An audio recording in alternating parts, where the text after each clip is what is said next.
Does it make a difference whether your teacher believes that you are a high performer or a low performer? That you are a late bloomer, that even though you haven't demonstrated your intellectual ability, you will blossom. Or you're not a good student, or you're a good student. Psychologist Robert Rosenthal and school principal Lenore Jacobson did a remarkable study some years ago in which they told school teachers, elementary school teachers, that on the basis of some psychological tests, some of their students, some of the children in their class were designated as late bloomers. Even though they hadn't shown any academic success, they are expected to bloom. The amazing thing is that in a very short time, the teachers began to treat those children differently than the other kids. Those kids began to think of themselves differently, and in the end, they actually performed significantly better than the other kids. They were transformed by the teacher's positive expectations, the opposite of Jane Elliott's study, in which teachers' negative expectations that the teacher infused led them to think of themselves as inferior. So let's see the Pygmalion effect in action in these classrooms set up by Rosenthal and Jacobson. Positive expectations can change a person's perception of a situation just as dramatically as negative expectations. Psychologists call this the Pygmalion effect, after the George Bernard Shaw play of the same name, in which even an uneducated ragamuffin can be transformed into a proper society lady. In an experiment conducted at an elementary school like this one, psychologist Robert Rosenthal and school principal Lenore Jacobson took the Pygmalion effect one step further. What we wanted to show was the extent to which teachers' expectations could actually affect pupils' intellectual performance, for example, their IQ scores. So what we did was we tested everybody in a school with a test that pretended to be a test that would predict academic blooming, so-called Harvard test of inflected acquisition, and allegedly on the basis of that test, but not really, we gave each of the teachers in the school the names of a handful of children in her classroom that would get smart in the academic year ahead. These kids' names were taken out of a hat. We chose them by means of a table of random numbers.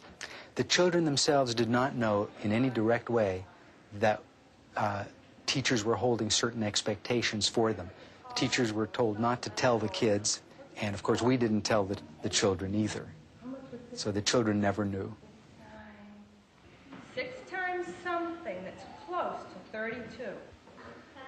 Good. 6 times 5. And then when we tested the children a year later, we found that those kids who'd been alleged to their teachers to be showing or going to show intellectual gains, in fact showed greater intellectual gains than did the children of whom we'd said nothing in particular. So the kids actually got smarter when they were expected to get smarter by their teachers.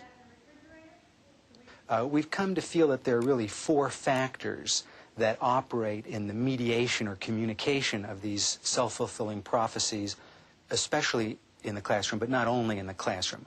So what are these 4 things that teachers tend to do differently to kids for whom they have more favorable expectations? The first factor is the climate factor. Teachers tend to create a warmer climate for those children for whom they have more favorable expectations. They're just nicer to them, both in terms of the things they say and also in the nonverbal channels of communication. The other very important factor is the so-called input factor. That one probably won't surprise anyone.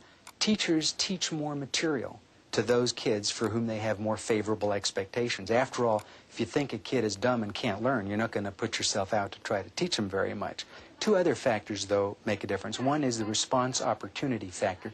That is, kids get more of a chance to respond if the teachers expect more of them. They call on them more often. When they do call on them, they let them talk longer, and they help and shape with them the answers that the kids speak out, kind of working together to put the response out. The last is feedback. The feedback factor works in this way. As you might expect, if a If more is expected of a kid, the kid is praised more, positively reinforced more for getting a good answer out, but interestingly enough is given more differentiated feedback when they get the wrong answer.